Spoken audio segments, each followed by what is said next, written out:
मेरे भाई नीतीश कुमार की यहाँ नीतीश भाजपा की बिहार में सरकार है, केंद्र में नीतीश भाजपा और नीतीश की सरकार है। और आज बिहार देश का सबसे गरीब, सबसे पिछड़ा, सबसे ज़्यादा अशिक्षित, सबसे ज़्यादा बेरोजगारी और भुखमरी वाला राज्य है। नीतीश कुमार आंकड़े जारी कर दें, अगर हम लोग जो कह रहे हैं वो गलत है तो नीति आयोग उन्हीं की सरकार के द्वारा जारी किया हुआ आंकड़ा देख लीजिए। बिहार आज देश का सबसे गरीब, सबसे पिछड़ा, सबसे अशिक्षित, सबसे ज़्यादा भुखमरी और पलायन वाला राज्य है। ये प्रशांत किशोर नहीं कह रहे हैं, ये भारत सरकार कह रही है, बिहार सरकार के आंकड़े कह रहे हैं। और ये 18-19 साल के नीतीश कुमार के राज के बाद है, 35 साल के लालू नीतीश के राज के बाद है। और ये स्थिति बदलनी चाहिए। आप देख रहे हैं जनता वही चाहती है। नीतीश कुमार के कहने से क्या होता है? सर, सत्ता पार्टी का आरोप है कि आपके पास जनता नहीं है, मतलब आधार नहीं है, आपके पास कार्यकर्ता नहीं है, सब एम्प्लॉई है। ठीक तो बात है, तो सारा आदमी आप लोग तो ज़्यादा होशियार हैं, इतने लोग आए हैं कि सब हमारा एम्प्लॉई है, तो आप जनता का अपमान कर रहे हैं। जो लोग यहाँ आए हैं ये सब लोग हमसे सैलरी पाते हैं। अगर आपको ऐसा लगता है तो आप लोगों से पूछ लीजिए उसको कितना तनख्वाह मिलता है। सर, अमित शाह कह रहे हैं कि जब तक बीजेपी है तब तक मुस्लिमों का आरक्षण नहीं देगी, कांग्रेस हिंदुओं का आरक्षण काट के बीजेपी को देना चाहिए। भैया, अमित शाह के पास इसके अलावा बोलने के लिए कुछ है ही नहीं। हिंदू मुस्लिम, मंदिर मस्जिद, भारत पाकिस्तान, मारो काटो, यही सब बात ये लोग कहता है। बात बिहार की हो रही है। अमित शाह मोदी को ये बताना है कि 12 साल से बिहार की जनता 2014 में, 2019 में और अभी फिर से उनको 30 से ज़्यादा सांसद जिता कर भेजी है। बिहार में कितना फैक्ट्री लगा, बिहार के बच्चों के पढ़ाई की बात कब होगी ये बताओ, बिहार के बच्चों को गुजरात में कब नहीं जाना पड़ेगा मजदूरी करने ये बताओ, बेकार 370 में क्या होगा, हिंदू मुसलमान का क्या होगा, इसका क्या लेना देना है भाई। यहाँ से 30 सांसद जीत कर गए हैं, बिहार में कितना फैक्ट्री लगा है ये बताओ।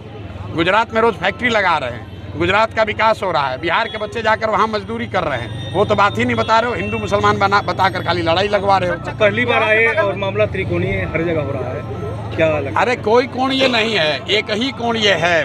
पिछले 30, 35, 40 वर्षों से विकल्प के अभाव में लालू के डर से भाजपा, भाजपा के डर से लालू को जो वोट पड़ रहा था, जनता पहले से व्याकुल थी, त्रस्त थी। अब उसको नया रास्ता दिख गया, जनता का अपना राज दिख रहा है, जनता को अपनी पार्टी दिख रही है जो किसी व्यक्ति की नहीं है, किसी जाति विशेष का नहीं है, किसी परिवार का नहीं है।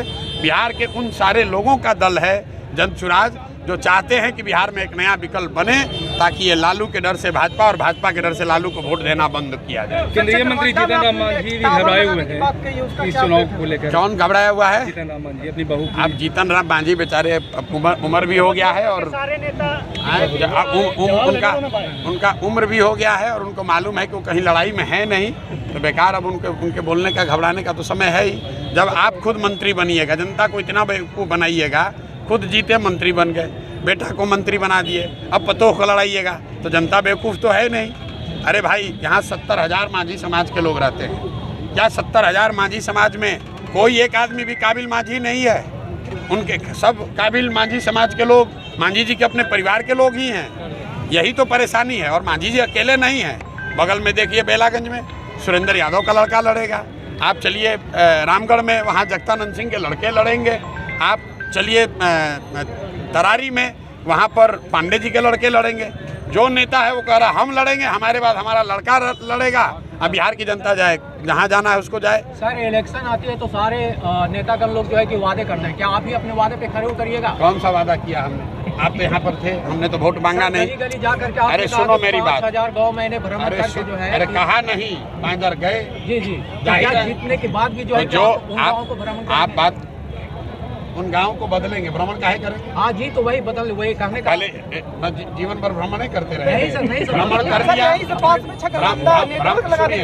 भ्रमण कर लिया, देख लिया क्या समस्या है, वो समस्या को समाधान का रास्ता बता रहे हैं। अब फिर उसी में भ्रमण करते रहेंगे? नहीं सर, उसकी विकास होनी चाहिए। विकास होनी चाहिए, तो विकास की बात की जा रही है। चकरबंदा गए, वहाँ देखा कि वहाँ टावर की दिक्कत है, तो टावर लगाने की व्यवस्था करें कि फिर रोज रोज वहाँ चकरबंदा ही जाते रहे। जो जनता की समस्या है उसका निदान होना चाहिए। टावर का दिक्कत है कहाँ पे? बहुत सारे क्षेत्र यहाँ पे भैया, वो तो देखिए ऐसा है, आप वोट किसको दिए हैं? मोदी जी को, नीतीश जी को। मांझी जी मुख्यमंत्री हैं, आपके सांसद कौन है? मांझी जी। तो आप उनका घर घेरिए, अभय कुशवाहा का घर घेरिए, अभय कुशवाहा को वोट दिए हैं उसका घर घेरिए। दर्जन भर घर है। हम लोग क्यों करें भाई? हम तो एक जगह गए वहाँ कर दिए। दर्जन भर गांव है जहां भाई वोट बहिष्कार है। जहाँ पर वोट का बहिष्कार करेगी जनता बहिष्कार, अगर उसका काम नहीं होगा तो बहिष्कार होगा। दर्जन भर ऐसे गांव पटना हेरेन जो वोट बहिष्कार कर रही भाई, है उसके लिए क्या सोचे? कोई सोच नहीं है। जब आप जनता को इतना परेशान कर दीजिएगा, जिसका कोई काम नहीं कीजिएगा, जनता की सुनवाई नहीं होगी, तो वोट का बहिष्कार होगा ही। इलेक्शन कमीशन को उसका संज्ञान लेना चाहिए। जहाँ लोग बहिष्कार कर रहे हैं उस मामले में बताना कोई नहीं ले चाहिए। रहा। आज नीतीश कुमार आए हुए थे सर, उसी समय जो है जीविका दीदियों जो है बहिष्कार कर रहे थे। उस पे उन लोगों को कहना है कि अगर हमारे कोई अगर आवेदन लिखकर चाहिए थे कि हम बिल्कुल उसका अति करेंगे, तो सर उस पे उन लोग वोट देने के लिए तैयार है। भैया हम ऐसा सारी है, जीविका दीदी सुनो ऐसा है, हम वोट की राजनीति नहीं करते हैं। आप इतने देर से यहाँ खड़े होकर सुन रहे हैं। हमने क्या कहा? हमने ये नहीं कहा किसको वोट दो। हम ये जरूर कह रहे हैं कि किस बात के लिए वोट दो। हम ये नहीं कह रहे हैं कि वोट किसको दो। वोट जिसको देना है दो, लेकिन वोट अपने बच्चों के लिए दो, अपने बच्चों के पढ़ाई रोजगार के लिए दो। अगर वोट चावल के लिए दोगे चावल मिलेगा, मंदिर के लिए दोगे मंदिर मिलेगा। 4 सीट हुआ है, 2000 के जवाब में आज जीतन राम मांझी जी अपने सभा में 1000 वृद्धा पेंशन देने का घोषणा की। तो घोषणा क्या दे दो, तो सरकार में है, दे देना चाहिए तुरंत। हमारी ये तो धनसुराज की बहुत बड़ी जीत होगी। अगर 1000 मिलने लगे तो धनसुराज मानेगा कि चलिए हमारे कहने से 2000 नहीं किए, कम से कम 1000 तो किए। क्या अनुमान है सर, 4 सीट में से कितना आ रहा है? कोई अनुमान नहीं है। अनुमान ये है कि यहाँ पर लालू, नीतीश, मोदी का अब यहाँ पर आप देखें अनुमान की क्या बात। हमने हाथ उठाकर पूछा लोगों से, ये भी कहा भाई जिसको लालू जी का चाहिए हाथ उठाओ, जिसको मोदी का राज चाहिए हाथ उठाओ। लोगों ने क्या कहा? ना भैया, ना लालू चाहिए, ना मोदी चाहिए, ना नीतीश चाहिए, जनता का राज चाहिए। सर सरकार